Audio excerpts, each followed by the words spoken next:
G'day everyone, it's David here. Welcome back. I've got a bit of a sticker haul. I held off for about a week because I knew there was some more coming. So, plus I got some track updates as well and some Enduro updates and so on and so forth. So I've had 4 stickers turn up. I've got Mick from 66 Slaughter from up there in Queensland. Check his channel out. He's building a really awesome track at the moment, a wood track. Looks like a lot of fun. I've got also Garage Slotnick sticker. Dan got a sticker and it looks really cool. I'll show you all in a minute. I'm sure most of you have seen it. Dan, as you know, he does a lot of scratch building and Holden cars, Monaros and HKs, Monaros and so on. Also from SPB Steve. Now he's relatively new channel that I've seen anyway. He does some really cool editing and effects in his videos. Check that out. I think he's running a Scarlectric track from memory. Here's his sticker. He's got SPB Steve slots. Really cool. Looks good. All right, thanks Steve. Awesome, mate. Says David, thank you for your support. If you can pass on a couple to Shane, thank you. All right, awesome, will do, mate. Also, Crafty, Stock Craft Master. I got a few stickers from him as well. Who I found is reasonably local to me too. Driven by Stock Cars, Stock Craft Master. Very nice. This is a new design that he was telling me he was getting. They look really cool. Okay, thanks mate. He's got a letter here. Hey David, love what you're doing, mate. And it would be awesome to have a spin at that track of yours one day. Keep up the great work. Awesome. Mate, you're always welcome, as I've said in chats before. You can always come up and have a drive. We'll have a chat about that when you're ready and we'll go from there. Thank you. Well, let's put them on the door. I've already put 2 up on the door already. I was a bit impatient. Couldn't wait to put Dan's up and mix.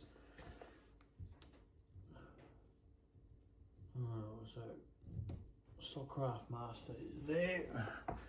I'll get the camera in a second.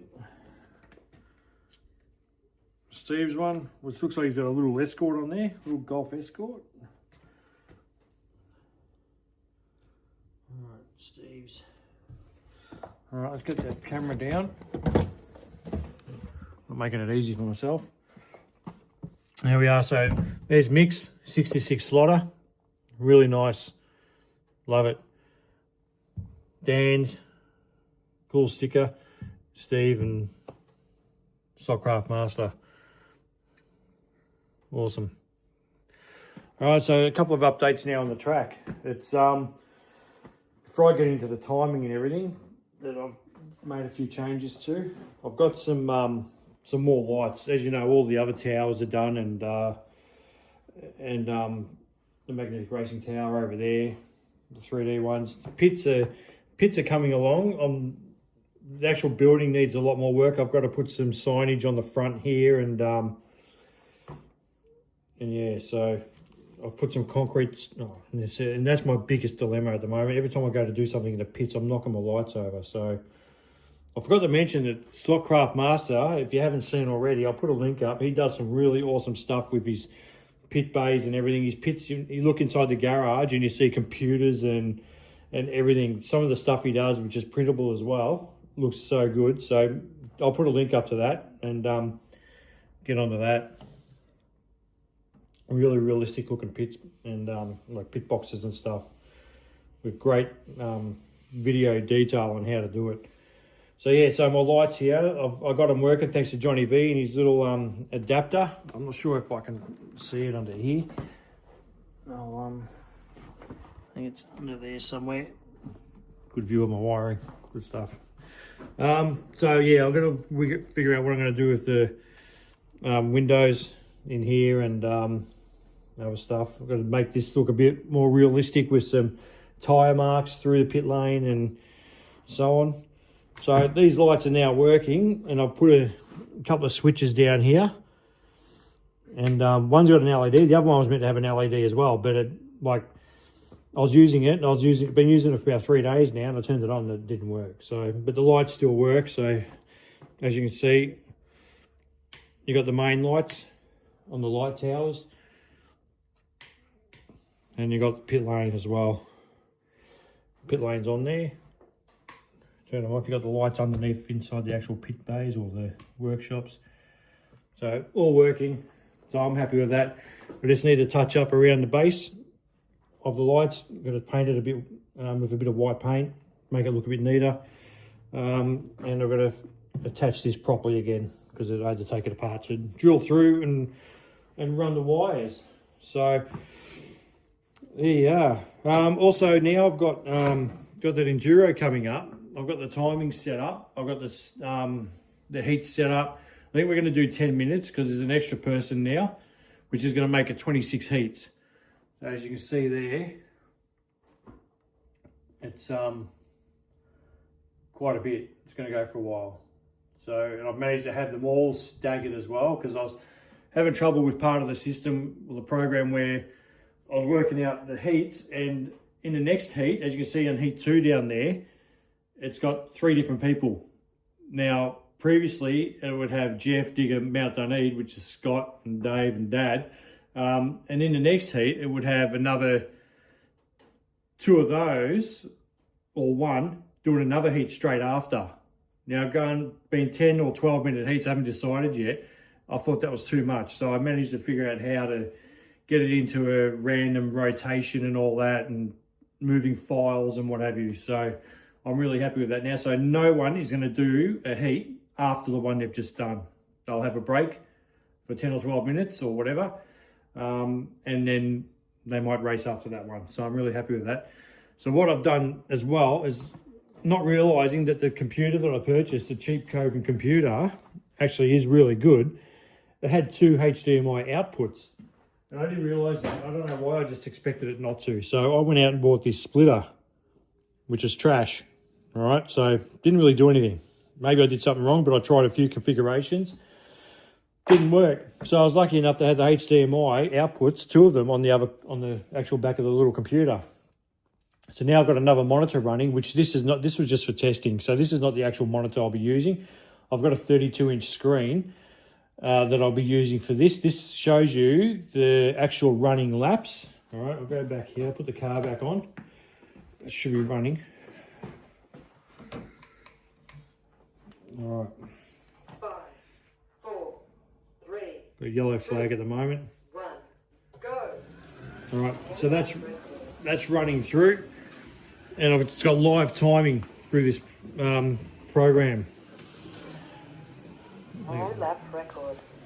So you'll see the laps change as it goes through.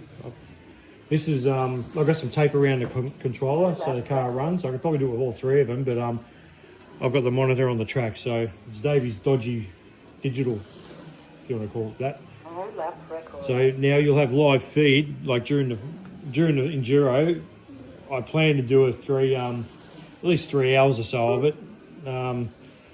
We'll see, of live stream. So you'll be able to see what's happening during the race.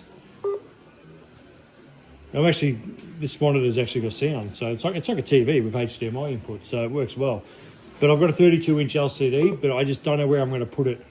I'm not sure if I'm going to just have the live stream coming from up here somewhere, and where I'm going to put the monitor, I don't know. I thought about here, but it's too big, and it probably won't be able to be seen with the camera, so you're not going to see exactly the detail. So I'm a bit stumped to where to put it at the moment. If I put it hanging off the roof, it's probably going to block. It's going to block the actual track, I would say. So it's a tough one. But yeah, that's so that's about it for updates. The little ghost car, as you will want to call it. Yeah, so I've got the 30th of August as a test run for everyone who's in the event, wants to come down and have a look and have a drive, by all means. Straighten that up. If you want to come down and have a look and have some laps, everyone that's entered, I advise to, because if anyone hasn't driven on the track, it's a little bit, it's long and it's a bit tight in spots, so you're going to want to be on your A game because you're not going to have much fun, I reckon. When I put my glasses. So yeah, so you're going to want to have a test run.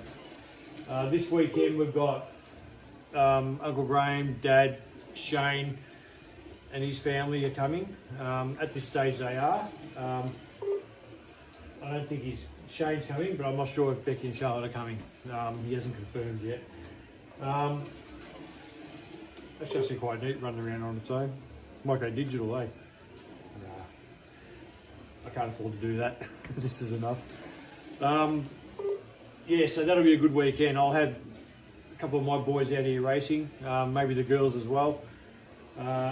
See how we go. Just going to do a barbecue lunch, have some fun, do what we did like I did at my cousin's house a couple of months ago. Just another get together. As I said, we're going to try and do it more regularly, and it's good fun.